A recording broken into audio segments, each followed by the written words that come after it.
All right, everyone. I hope you all are doing really well today. I wanted to put out kind of a review video on a tool that I've been sitting on for probably about a year now. And just my time scale gets a little bit messed up. And I always start out with good intentions and then I just get caught up with life and stuff. So this is a review video that I want to put together for you guys because I notice a lot of times that when I go out to Harbor Freight, a lot of times you guys, we will look at your phones and look at reviews at products while you're in the store. So this is kind of geared toward that genre of situation, for lack of a better word. Anyways, let me get you guys turned around and show you what I got, and then we'll get sick with it. All right, this is what I have. I have the Chief Professional 1/4" air angle die grinder. 18,000 RPM, a half horsepower, adjustable speed control, paddle trigger with safety, rear exhaust. I would say that this is probably comparable to a Snap-on or a Mat or any like overly priced, brand out there that is, made with import parts but assembled in the USA. So I have the Chief 4.5" angle grinder. I use that daily, and so far it's been pretty good. The trigger, I think the seals around the Kingston pin right there, they're starting to leak a little bit, but then again, I use this thing daily when I'm fabricating. So, and then there will be times when I'm just leaning on that thing for hours. And so it's for $100, and for what it is, I think it's fine. So anyways, what I have going on here, I think we'll open this thing up and we'll put it together. We'll put together some accessories. We'll start off by putting a swivel on it, and then we'll your automotive style quick connect. We'll do a cutoff wheel assembly, and then I have some of the 3" Hercules flap discs. They say they're ceramic, but we'll see. And then I have a mandrel that we'll get everything tied together with, a little bit of Teflon tape. So I have this tray that I made here, and on the back side I cleaned it up a little bit, and then it's a little bit boogery on here, so I figured that would be a really good excuse to try this thing out. And then I have 3 tack welds that I wanted to knock down and clean up, and just to see how it performed for knocking down weld. And then I have a piece of 1/4" plate that I figured we put a 3/4" radius on one of the corners here and like really lean into it and just kind of dig in with it. And then once we get done with that, I figure we would try out how do I want to say this? Just trying it out with a cutoff disc in various situations. So this is 1/4", 3/4", 1/2", and 7/8. Should make for a very, very interesting video. So let me get you guys set up in the stand here, and then let's see what we can do.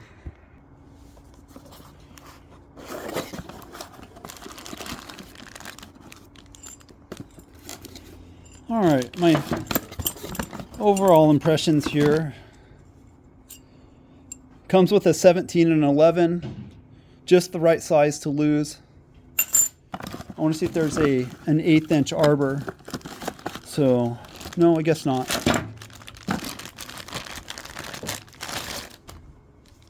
Wow. It feels good. It has a nice feel to it. There's your throttle. That's pretty tight. Well, of course, everything's going to be tight on it, because it's brand new. Okay, cool. And then, of course, your little factory seal on it.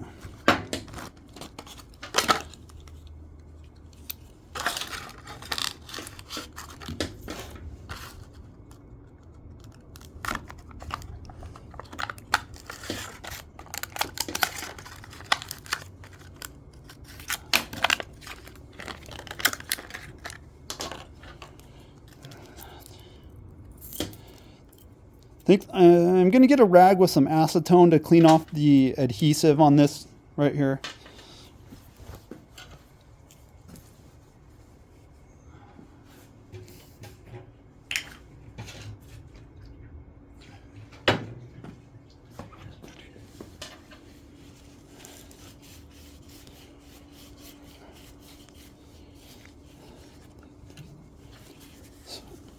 I think what I'm going to do, I'm going to run this test at about 120 pounds of pressure, because I think I'm trying to push that much air pressure through about 75 feet of hose. And that's a lot of resistance, or a lot of friction. Anyways.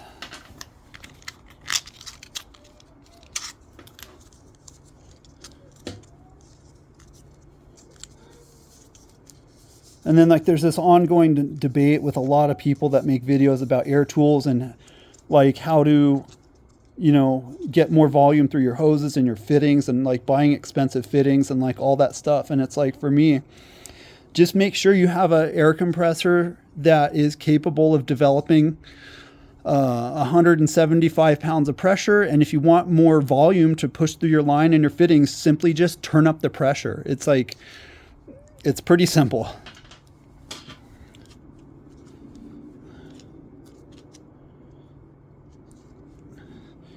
And then a lot of times too is when I think a lot of times too, when people buy air compressors, they're under this assumption, well, I just, you know, I'll buy this 30-gallon air compressor that goes up to like, you know, 130 pounds per square inch. And I can, you know, use different air tools with it. And it's like, be extremely careful, because, you know, sometimes it's like, I feel like we have this amazing capability. First of all, it's like our wallet dictates, you know, what we can really afford. And then our mind, it's like, well, gosh, you know, a 30-gallon tank, I can, you know, run this tool or that tool or whatever. But when you really put a heavy workload on your air tool, you start burning through a lot of air really quickly. And I had, you know, I was young. I was really young at the time, but I was just in love with the idea of like, if I buy a 30-gallon air compressor, that's going to solve all my problems. But I wound up being more frustrated more often than not, because it just couldn't keep up with it. It took no time to bleed off that tank on that machine. And it was incredibly aggravating, especially because when I was younger and I, you know, lived at home, I would have people that would, you know, bring their cars over, and I would, you know, I was like the only kid who was like a welder, or at least I thought I was a welder at the time. I was pretending like I was one. There you go. I wound up being frustrated because when your tools don't work and you're in a hurry, it can be incredibly aggravating. So I bought, it's probably been 2 or 3 years ago now, I bought an air compressor from Tractor Supply Hardware. It had an 80-gallon tank on it, and it puts out like 15.9 CFM, and I run it off of 220 volts. I think it's like 50 or 60 amps, I believe. And it has been a great compressor for me, and it is really truly able to keep up with all my tools, especially when I'm leaning on them, when I'm putting a heavy load on them. It seems to work out really well. Anyways, so that's kind of my 2 cents in regards to air compressors. Another thing too is you get what you pay for. And another thing too that you got to be careful with is sometimes these companies, they kind of fudge their numbers on CFM. So you got to be really careful with that also. But another thing too is a 2-stage air compressor is the way to go. And in layman terms, of the simplest way that I can kind of break down the analogy of a 2-stage air compressor, just think of a naturally aspirated engine, and then think of an engine that has a turbocharger on it. Anyways, all right, you guys, I think we're good to go here. So let's go ahead and put this in. Let's see. This is another thing too. Let's see how this fits in here. Uh-oh, that's not good.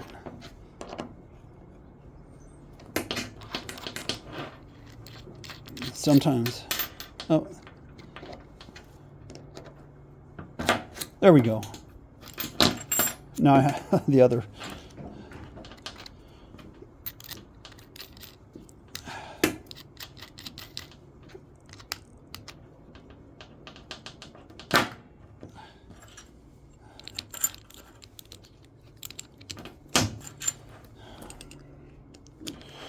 All right, you guys. All right, so if my compressor does cycle, I apologize for the noise. I feel like I've been talking a lot, and I hope it's been useful information. So let me get you guys turned around right here. We'll start right here. I hope that angle works out. I'm going to secure my work. And let's find the end of my hose. All right. Let's try the throttle out on it. Let's just see what... Well, that is really tight, but then again, I got a lot of pressure behind it. All right, let's just go ahead and run it wide open. Like so. All right, let's go.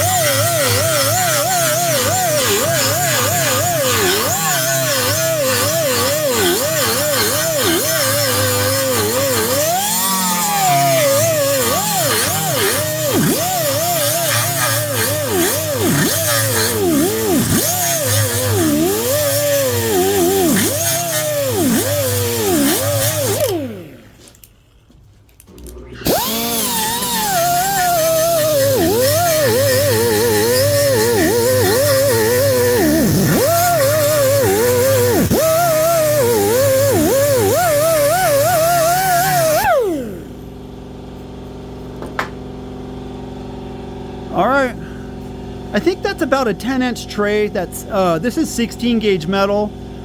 I mean, for doing a general cleanup, that's pretty slick. All right, let's see how it does on 3 tack welds.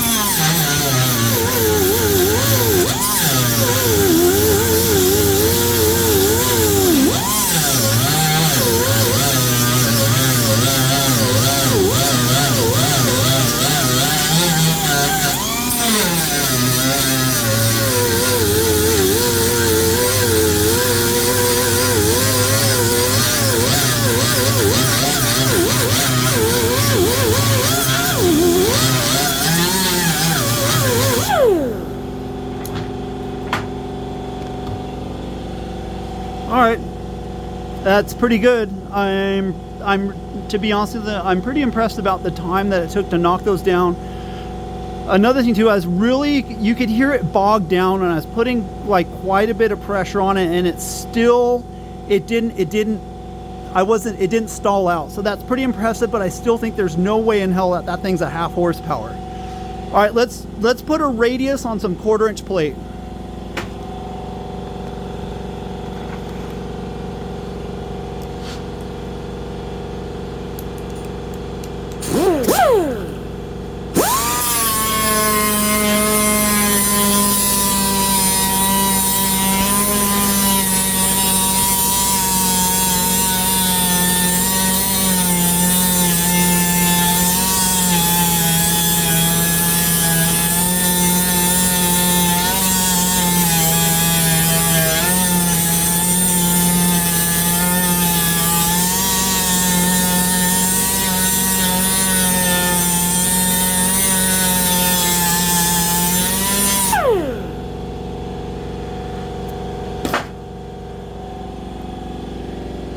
All right,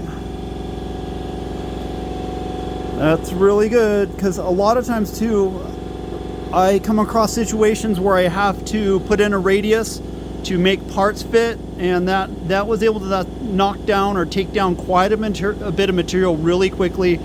I'm really impressed with those pads so far. Maybe they're a lot better than they say they are. All right, let's change out the tooling on this, and then let's run through some stuff with the cutoff wheel.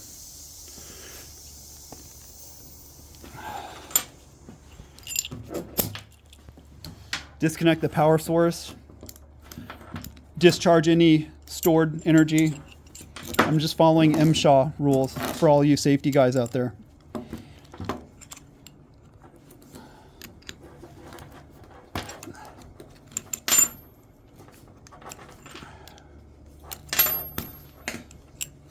Another thing too about these cutoff mandrels that Chief makes from Harbor Freight, it is item number 64674.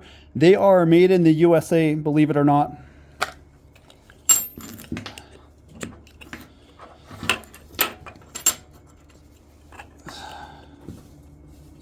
Okay. All right.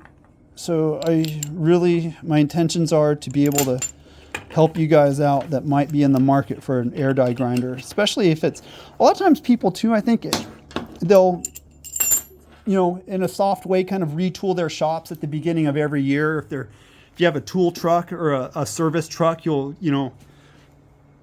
get a bunch of new tools to start the year off with, which is probably a good thing. All right, you guys. Okay. 1/4 inch. Here we go. Hold on. Had a wardrobe malfunction. All right, what happened was I didn't tighten down the arbor. So when I let off the throttle, the wheel took off and it went flying. It's pretty funny. All right, 1/4 inch. Here we go.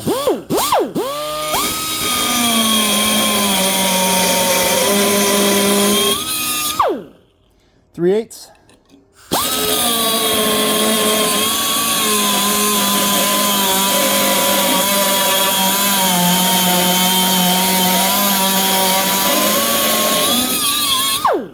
Half inch.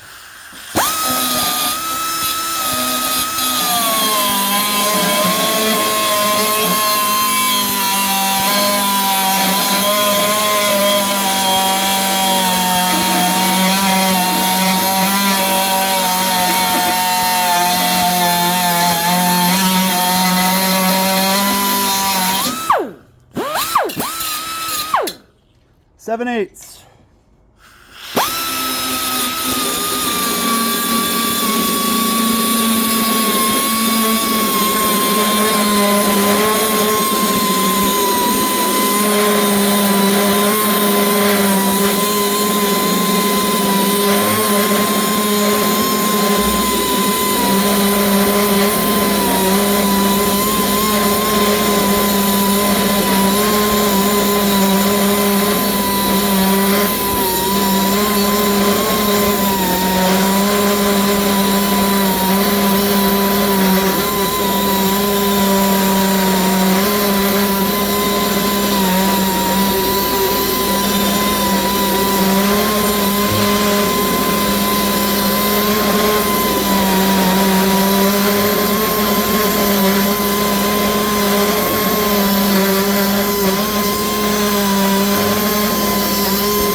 All right, you guys. I mean, for something that came right out of the box from Harbor Freight, not bad at all. I'm not gonna pick that up with my hands because that thing is hot as hell. But really nice, consistent wafer there. I feel like the tolerances on this thing, it feels really smooth. I mean, I was putting quite a bit of load on it. The head is a little bit warm, but that's to be expected. I mean, I was putting enough air through it to where you can see the condensation on the outside of it there. Not bad at all.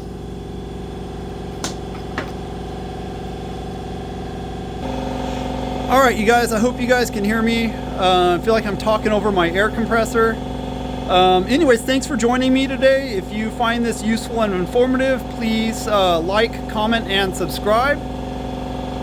Be blessed, and I will see you on the next one. Peace out.